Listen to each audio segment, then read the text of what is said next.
నీకు వాగ్దానం ఇచ్చిన దేవుడు నమ్మదగినవాడు, నిన్ను విడువడు, నిన్ను ఎడబాయడు. ప్రభు నామానికి మహిమ కలుగునుగా.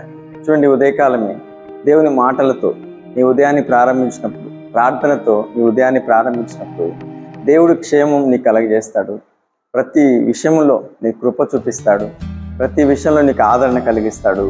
ప్రతి విషయంలో నీకు సమాధానం కలిగిస్తాడు. ఎందుకంటే ఆయన వాక్యంలో ఉన్న ఆ ప్రభావం, ఆ మహిమ నీ మీద ఆవరించి ఉంటుంది. కాబట్టి ఏ ఊరు కూడా నీ మీదకి హాని చేయడానికి రాలేదు. చూస్తున్న ప్రతి ఒక్కరు లైక్ చేయండి, షేర్ చేయండి, సబ్స్క్రైబ్ చేసుకోండి. మీ ప్రాబ్లం ఏదున్నా మాకు తెలియజేయండి. తప్పకుండా మీ అందరి కోసం మేము ప్రార్థన చేస్తాం. చదువుకుందాం. నీకు ఇస్తున్న అద్భుతమైన మాట లూకా సువార్త 1వ అధ్యాయం 13వ వచనం. అప్పుడు ఆ దూత అతనితో, జకర్యా, భయపడకుము, నీ ప్రార్థన వినబడినది. దేవునికి స్తుతి కలుగునుగా. నీ ప్రార్థన వినబడి. చాలాసార్లు మనం అనుకుంటాం, నా ప్రార్థన వింటున్నాడో లేదో, నా ప్రార్థన ఆలకిస్తున్నాడో లేదు. లేదమ్మా, తప్పకుండా ప్రార్థన వినే దేవుడు, ప్రార్థన ఆలకించే దేవుడు. కానీ తగిన సమయంలో నిన్ను దర్శిస్తాడు, తగిన సమయంలో నిన్ను ఆశీర్వదిస్తాడు, రైట్ టైంలో నీకు క్షేమాభివృద్ధి కలుగజేస్తాడు.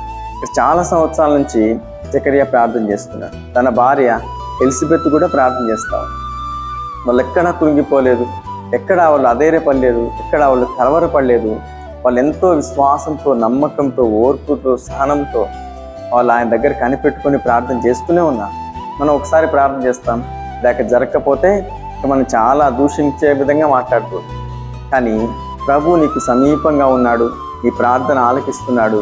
దానికి ఒక టైం ఉంటుంది, ఒక సమయం ఉంటుంది. ఆశీర్వాదం రావడానికి ఎంతో ఓర్పు కలిగి ఉండాలి, సహనం కలిగి ఉండాలి.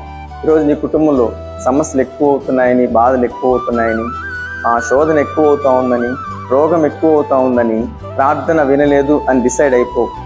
ఎందుకంటే వీళ్ళు చూడండి, ఎన్నో సంవత్సరాల నుంచి ఓర్పుతో ప్రార్థన చేస్తూ ఉంటే దేవదూత ఆయన దగ్గరికి వచ్చి అంటా ఉంది, నీ ప్రార్థన వినబడింది. తప్పకుండా నీ ప్రార్థన కూడా వినే దేవుడు. ఆయన నీ విషయంలో కార్యం చేసే దేవుడు, నీ విషయంలో కృప చూపించే దేవుడు. ఆగిపోయిన ప్రతి కార్యాన్ని మరలా ప్రారంభించి జరిగించి నిన్ను ఆశీర్వదించే దేవుడే నువ్వు ఆరాధిస్తున్న దేవుడు. అందుకే ఓర్పు కలిగి ప్రార్థించు, ఎంతో సమాధానం కలిగి ప్రార్థించు, నమ్మిక కలిగి ప్రార్థించు.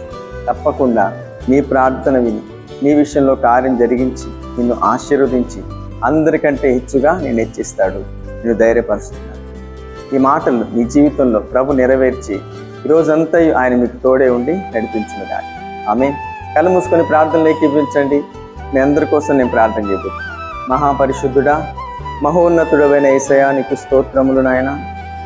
మాటలు వింటున్న ప్రతి బిడ్డలు తమ తమ జీవితాల్లో ఏమైతే నైనా ప్రభు కలవరపడుతున్నారో, భయపడుతున్నారో, ప్రార్థన వినలేదని అవిశ్వాసంలోకి వెళ్ళిపోయారో వారందరినీ ధైర్యపరచమని ప్రార్థిస్తున్నాను, వారందరినీ బలపరచమని ప్రార్థిస్తున్నాను. జకర్యాతో అన్న మాటలు ప్రభువా, నీ ప్రార్థన వినబడిందని, వారి ప్రార్థన కూడా ఆలకించి సమస్తమైన కార్యములు జరిగించి నెరవేర్చమని ప్రార్థిస్తున్నాను. ఉదయకాల మ్యారేజ్ డే, బర్త్డే జరుపుకుంటున్న ప్రతి బిడ్డను దీవించండి, ఆశీర్వదించండి. ఈ బిడ్డలు వెళుతూ వస్తున్న ప్రతి మార్గంలో తోడుగా ఉండండి. ప్రతి అపాయం నుంచి తప్పించండి, ప్రతి కీడు నుండి విడిపించండి, ప్రతి శోధ నుంచి తప్పించమని ప్రార్థిస్తున్నాను. బిడ్డలందరికీ నీ కాపుదల, భద్రత అనుగ్రహించండి. మీరే వారి కాపరిగా ఉండి నడిపించమని ప్రార్థిస్తున్నాను. ప్రతి కుటుంబాన్ని వెలిగించు, ప్రతి కుటుంబానికి క్షేమం కలిగించు, ప్రతి కుటుంబాన్ని నీ సమృద్ధి అయిన నీ సమాధానంతో నింపమని ప్రార్థిస్తున్నాను. అన్ని విషయాలు నీ బిడ్డలందరినీ ఆశీర్వదించమని యేసు నామంలో ప్రార్థిస్తున్నాం పరమ తండ్రి. ఆమేన్. వీడియో చూసిన ప్రతి ఒక్కరిని ప్రభు దీవించి ఆశీర్వదించునుగాక. ఆమేన్.